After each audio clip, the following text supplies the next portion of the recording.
Ce segment d'émission vous est présenté par Napa Auto Pro et Desharnais Pneus et Mécanique. Desharnais, 75 ans et plus jeune que jamais.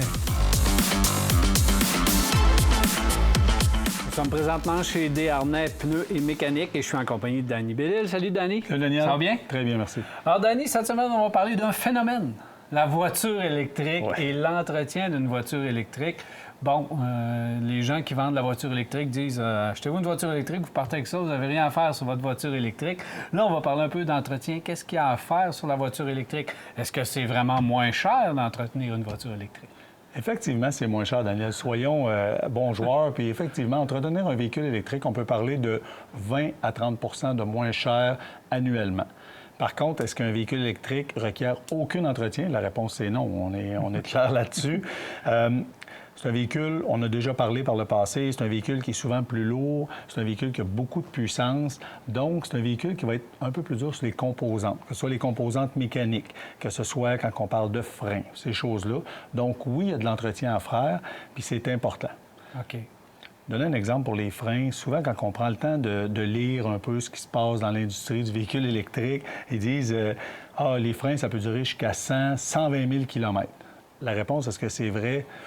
On n'en a pas vu encore chez Desharnais. C'est rare. Sauf qu'une chose est sûre, c'est que si on prend le temps d'entretenir nos freins, entretenir nos freins, ça ne veut pas juste dire de venir chez Desharnais, voir si les freins sont corrects. C'est de vraiment faire un entretien, retirer l'étrier, faire un nettoyage complet, sabler les pièces qui ont besoin d'être sablées, changer le liquide à frein si c'est nécessaire qu'il soit changé.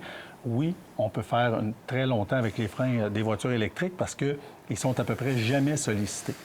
De là, la problématique. Si on ne sollicite pas les freins, jamais, bien, la rouille, faut pas oublier qu'on est au Québec. Si là, on a des intempéries qui viennent avec. C'est ça, puis c'est facile. Ça vient rouiller, puis les étriers travaillent beaucoup moins bien. Puis là, on va mal user ou user différemment nos freins. Ça fait qu'on va les remplacer plus vite.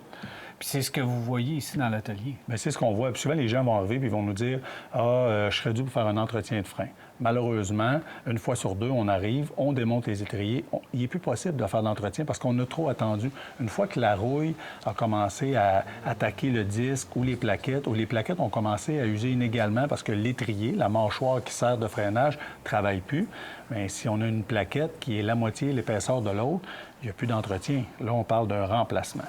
Si on reste dans l'entretien d'une voiture électrique, Danny, parce que, bon, les freins, je pense que c'est la composante majeure, mais il y a d'autres choses. Là. Il y a d'autres liquides aussi qui viennent dans la voiture électrique.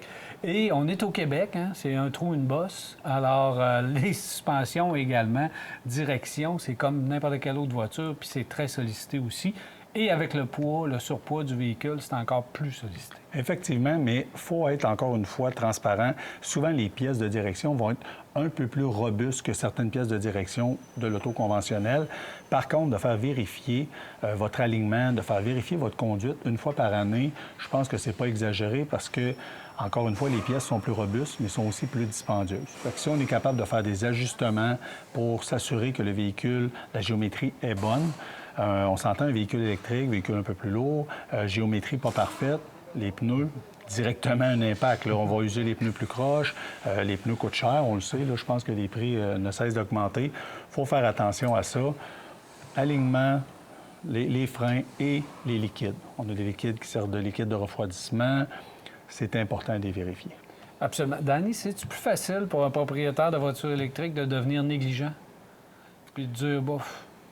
Négligent, oui, c'est peut-être pas le bon terme, mais je vais vous donner un exemple bien concret. De vouloir sauver des sous, mettons, puis on sauve là, sur notre voiture électrique, puis on fait changer les pneus de titre.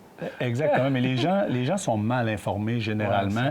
Puis de faire affaire avec un spécialiste comme Desharnais, on va être en mesure, on les a, les cédules d'inspection pour les véhicules électriques, on est capable d'expliquer puis d'informer la clientèle, de dire c'est ça votre prochaine étape. Puis quand tu parles de négligence, je vais te donner un exemple très concret. Les gens ils disent hey, c'est le fun avec le principe de régénération. J'ai même pas besoin de toucher jamais à mes freins. Là, on dit, oh, non, non, non, non. C'est important que vous ayez une journée freinage dans la semaine. Là, ils trouvent ça drôle. On a un peu utilisé ce running gag-là de dire, une journée freinage, là, enlevez ça, la régénération, au moins une journée par semaine pour que les freins travaillent. Mais je pense que c'est plus de la mal-information à l'occasion. Les gens sont peut-être mal informés. Moi, je vais le dire, Danny, toi, t'es poli, là, mais à la vente du véhicule, on dit souvent, il n'y a rien à faire sur le véhicule. C'est plus facile à vendre un véhicule qu'il n'y a pas d'entretien par après. Bien, venez nous voir, peut-être la mal-information part de là. On va vous l'expliquer. Fait que ça va nous faire plaisir. Autre point important, on est au Québec, on a de la neige, on a des intempéries. Il y a beaucoup de plaques de protection sur ces véhicules-là. Protéger les batteries, plusieurs composantes qu'on veut protéger puis garder à l'abri des intempéries.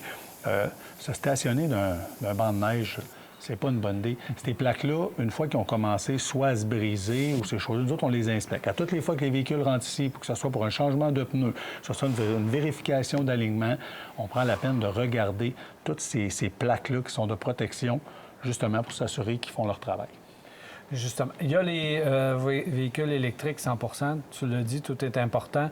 Il y a des hybrides branchables également, qui là, on vient mixer une voiture régulière avec une voiture électrique. Effectivement. Encore une fois, un peu plus cher. Ça se situe exactement entre l'auto conventionnel et l'auto électrique. Une petite affaire plus chère au niveau de la maintenance, mais la prévention, de prévenir, de venir faire inspecter son véhicule, de faire les entretiens recommandés, fait en sorte qu'on va sauver beaucoup de coûts à la fin de l'année. Au lieu de remplacer des freins, comme on expliquait, on fait un entretien de freins. C'est à peu près 25 à 30 du montant total de la facture. Donc, soyez vigilants, puis avec un spécialiste comme Desharnais, ça va nous faire plaisir de vous l'expliquer. Danny, évidemment, sur les voitures électriques, voitures hybrides, il y a une batterie. Oui. Ça aussi, ça vient jouer, puis il faut la faire vérifier. La batterie, puis souvent une deuxième batterie secondaire. Oui, c'est important de vérifier cette charge-là pour ne pas avoir de problématiques. Les intempéries de l'hiver qui arrivent très, très bientôt à nos portes, bien, ça l'affecte aussi ces véhicules-là. Donc oui, on est tous en mesure de faire ça chez Desharnais, de prendre le temps de vérifier vos systèmes de charge pour s'assurer que vous êtes en bon état puis prêt pour l'hiver. Danny Bellil, merci beaucoup. Merci.